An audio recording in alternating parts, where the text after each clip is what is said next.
Izy efatra mirahalahy hita amin'ny sary ireto dia misy loko mpiasa eo anivon'ny Repoblikan'ny Fanavaozana ka mampiorory vahoaka sy tompon'andraikitra. Eto anivon'ny fitaleovam-paritry ny tontolo iainana sy ny fandrosoana Lovainjavoboeny. Milaza izy ireo fa iraka avy amin'ny Repoblikan'ny Fanavaozana no antondriany izy ireto eto Mahajanga. Tamin'izay fotoana izay izy efa nisy fampiakaram-peo tamiko hoe inona ny fanapahan-kevitra ny raisinao diredy manoloana n'io orinasa izay manodina vato. Dia nambarako azy tamin'izay fotoana izay fa hoe efa misy hoa ny dingana na ny avis teknika nataon'ireo ekipako ireo tamin'izany fotoana izany ka tsara angambany manatona amin'ilay chef de service ny développement durable mijery ny archive amin'izay avis teknika izay mialoha ny dinanareo mandeha eny Kanja. Nisy moa zany ny fanatonany zareo tao amin'io direction io dia avy hatrany moa zany dia nidina teny à Paris mahitsy ry zareo tamin'ny mijery ny société io. Ary tamin'izay fotoana izay ry zareo mbola nanambara fa iraka ny filohan'ny fanovana zany zay amin'izao fotoana zao. Ka rehefa nandeha ny antso amin'ny telefona tamin'ireo namana teo ihany koa ireo solombavam-bahoaka satria nanao tsindry ry zareo tamin'ny fidiran'izy ireo tao anatin'io société io. Dia tao anatin'izay zany no voapirofo fa olona osoka reo olona reo izay izy efatra reo osoka zany reo olona reo fa milaza fa hanao fitsirina ara-tontolo iainana ary nitaky an'ireo document io société io.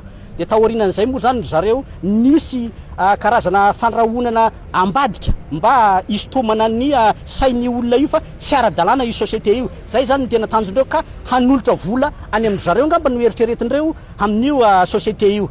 Ka teo anatrehan'izay moa zany dia tsy nitaza-potsiny izahay niaraka amin'ny solombavam-bahoaka satria ny solombavam-bahoaka ny Mahajanga 2 dia anisan'ny niantso tamin'izay fotoana izay satria na tsy ary victime le olona tao aminy tao. Dia avy hatrany moa zany dia nifampiantso teo ry zahay ka izy moa ireo vokatra azo ireo ka tratra zany izy ireo anisan'ny olona mitonontonona ho iraky ny filohan'ny Repoblika zany hanao ny asa ara-tontolo iainana izay santoka tsara no ampafantarina zay fa santoka reo olona reo zany ary rehefa nanontaniana ihany koa ry zareo tao amin'ny savaran'andro dia milaza indray ry zareo fa noho ny tenandreo indray ny nandeha aty fa tsy iraky ny filohan'ny Repoblika zay. Ka zay no zavatra misy zany amin'izao fotoana zao. Niara-nisa lahy ny tompon'andraikitra isan'ambaratonga tamin'ny fisamborana azy efatra mirahalahy ireto. Misy ihany koa ny firaisankina ny solombavam-bahoakan'i Madagasikara eto amin'ny faritra Boeny ka sary-piaro izy ireo amin'ny fiarovana ny Repoblikan'ny Fanavaozana. Tabeny ihany ary miely araka n'ity Madagasikara ity le olona misantoka andraikitra amin'ny hoe solon-tenam-panjakana indrindra fa ny fanotona rano ny fanosorapotaka ny filohan'ny fanavaozantsika.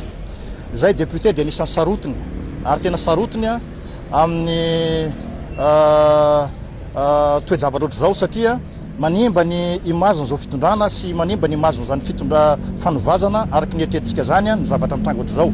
Ny zavatra nisy dia nahentatitra ny tena avy any amin'ny commune Belbaka zany hoe fokotanina pere mahitsy fa misy olona hidina hanao fitsirihana izany hoe iraka avy any amin'ny présidence zany zareo reo.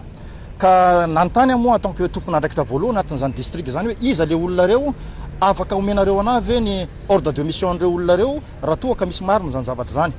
Ny zavatra tsampa sita nefany rehefa nanontany ny DRED dia nilaza ny DRED fa tsy misy ordre de mission reo olona reo fa dia ny aim-pony manokana zany no nidina ny tany anatin'izany district zany.